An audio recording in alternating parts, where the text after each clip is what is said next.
नमस्कार। हेलो। आज हम एक काफी निजी अनुभव पर बात करने वाले हैं। जी। ये नोएडा में रहने वाले एक परिवार का 2025 का गणेश चतुर्थी उत्सव है। उन्होंने ये परंपरा पुणे में शुरू की थी 2020 में।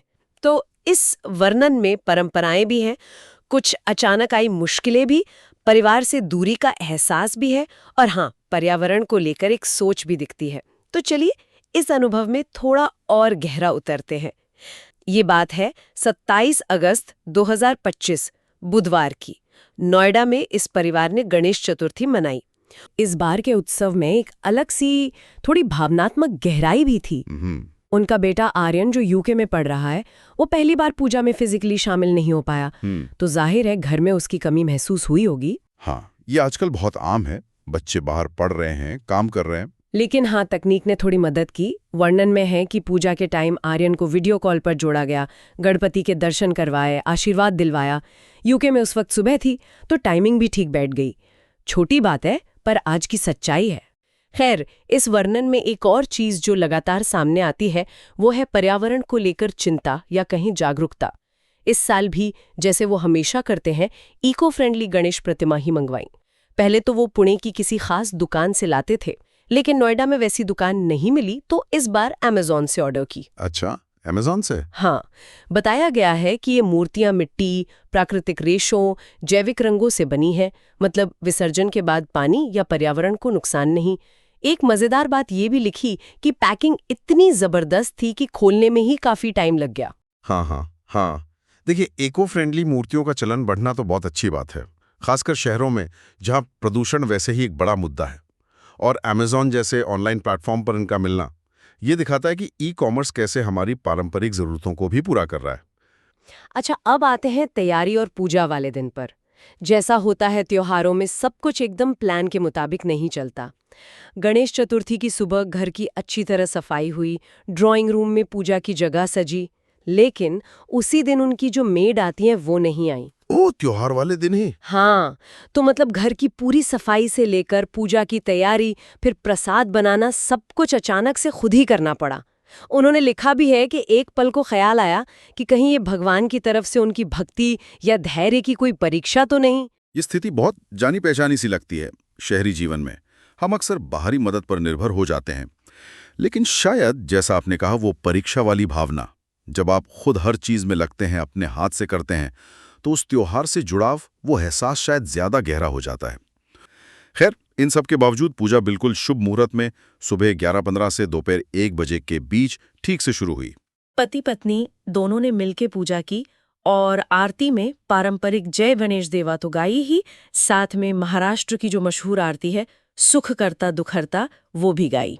अच्छा, सुख करता दुखरता भी? हाँ, वो पुणे वाला कनेक्शन साफ दिखता है इसमें।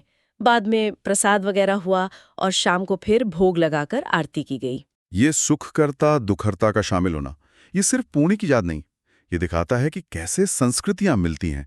एक उत्तर भारतीय परिवार महाराष्ट्रियन परंपरा को कितने सम्मान से अपना रहा है। यही तो भारत की खूबसूरती है। परंपराएं यहाँ कोई पत्थर की लकीर नहीं है, वो मिलती जुलती हैं, नया रूप लेती हैं। परिवार अपने अनुभवों से अपनी खास परंपराएं बनाते हैं। बिल्कुल।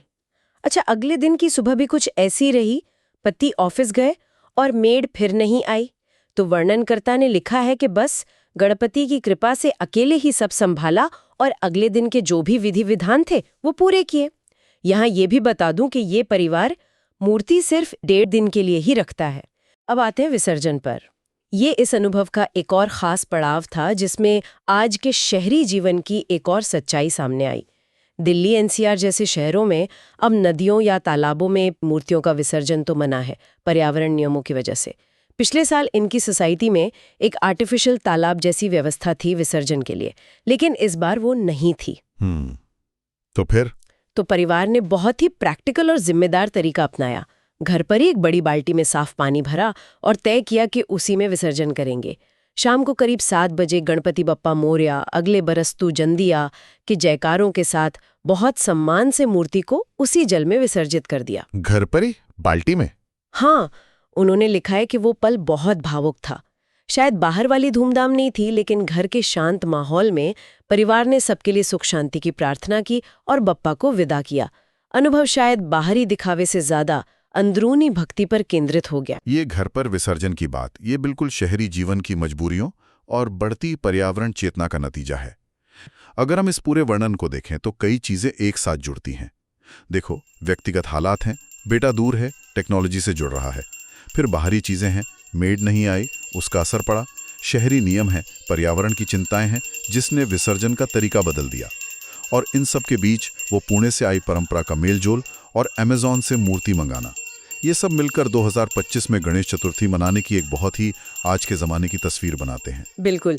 तो ये थी नोएडा में 2025 की गणेश चतुर्थी की एक झलक। एक परिवार के अनुभव से हमने देखा कि कैसे आस्था, परंपरा, आज की भागदौड़ वाली जिंदगी, टेक्नोलॉजी, शहरी चुनौतियों के बीच अपना रास्ता बना रही हैं।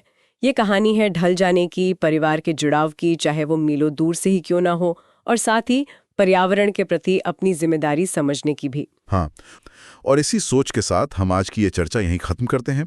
आपके लिए एक सवाल छोड़ जाते हैं। जब हम पारंपरिक रिवाजों को अपनी आधुनिक ज़रूरतों, शहरी माहौल और शायद अपने व्यक्तिगत विश्वासों के हिसाब से ढालते हैं, तो क्या हम अनजाने में परंपरा को कमजोर कर रहे हैं, या असल में हम उसकी प्रासंगिकता, उसके लचीलेपन और समय के साथ चलने की उसकी कमाल की क्षमता का ही जश्न मना रहे हैं? इस अनुभव को हमारे साथ समझने के लिए धन्यवाद। नमस्कार।